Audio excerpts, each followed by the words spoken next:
for not just the tone of her comments, but also the very moving way that she delivered them. And I want to thank her for her support for the work of the British High Commission, which is particularly challenging at this time. And we are indeed giving help to the Sri Lankan government. The two areas that they particularly requested help are in counter-terrorism work and countering violent extremism, of which we sadly have a lot of experience in this country as well. I think she's right to say that at times like this, bringing people together with a message of unity and reconciliation is the only approach. And I think people on all sides of this House were immensely inspired by the tone taken by the New Zealand Prime Minister Jacinda Ardern after the horrific attacks in Christchurch.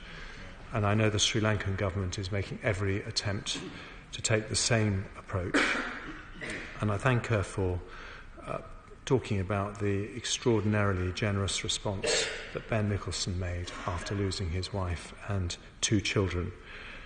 And I also agree with her that these kind of attacks, far from being religious, are condemned by people of all faiths and none for their utter depravity.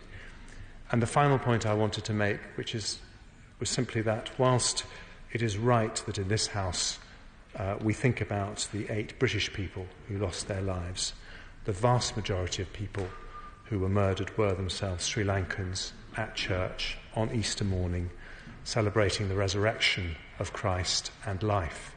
They did not deserve to suffer this way, and it is absolutely right that we remember them as well. Mr. Ian Duncan Smith.